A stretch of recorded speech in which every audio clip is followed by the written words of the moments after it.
Esse estudo analisou como que as ações técnicas de um combate judô estão associadas com a aptidão física. Esse estudo foi conduzido por pesquisadores da USP e analisou basicamente essas informações, mas, para ser mais específico, eles buscaram fazer isso estabelecendo equações de regressão que pudessem mostrar as associações das ações de combate simulados com diversas variáveis de aptidão física e também analisaram as respostas fisiológicas e de percepção que ocorreram durante o combate e as suas associações com as ações técnicas, com as medidas antropométricas e com a aptidão fisiológica e física dos sujeitos. Participaram desse estudo 41 atletas do sexo masculino com idade entre 18 e 35 anos. Esses atletas tinham que treinar no mínimo 4 vezes por semana e estar participando de competições. Além disso, também só foram considerados atletas da categoria abaixo de 100 quilos.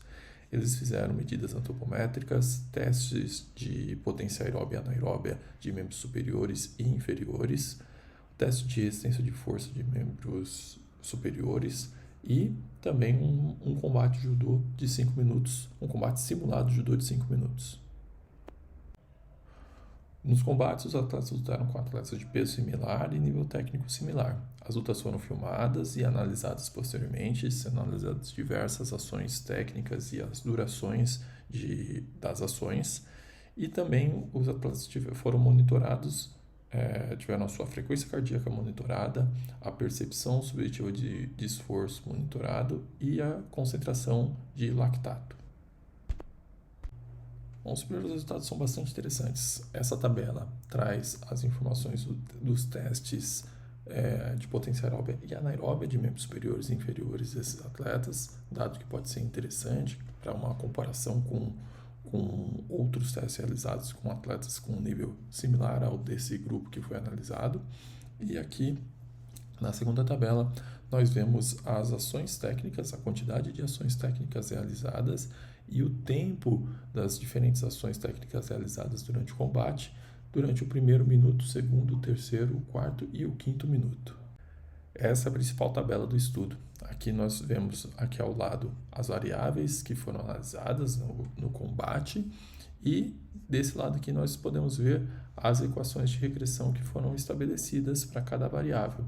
E desse lado aqui nós temos os valores de coeficiente de correlação e de determinação encontrados.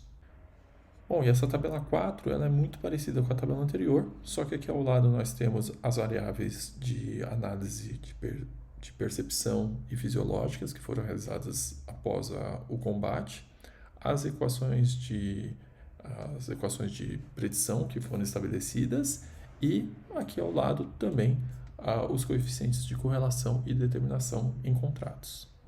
No final da sessão resultados, os autores apresentam os principais achados da tabela 3 e 4. Entre eles, a frequência de ataques apresentou uma relação com a resistência de força de membros superiores e a capacidade aeróbia e potência aeróbia apresentaram relação com as ações de alta intensidade durante o combate.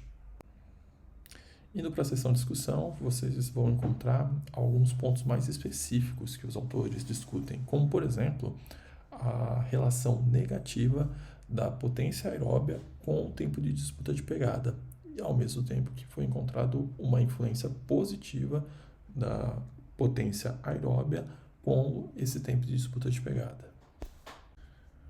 Para o tempo de combate no solo, foram encontradas associações mais complexas. Por exemplo, houve associação com as variáveis submáximas aeróbias, com a resistência de força muscular e com a potência pico nos testes de Wingate.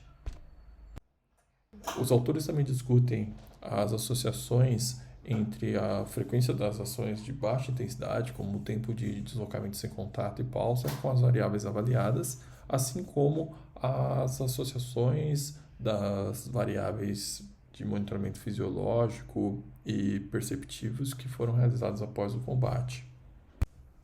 Na conclusão, os autores reforçam todas essas variáveis que a gente já comentou anteriormente, mas eles reforçam que as variáveis físicas elas explicam de 20% a 50% as ações técnicas, então existem outros aspectos, como aspectos táticos, que são tão importantes quanto o desenvolvimento das aptidões físicas, mas que o desenvolvimento da resistência de força e da aptidão aeróbia, ela está positivamente relacionada com as ações de alta intensidade que acontecem durante o combate, enquanto a capacidade aeróbia, a resistência de força e a potência anaeróbia, ela vai contribuir com as ações que acontecem no neoazar, com as ações que acontecem no solo.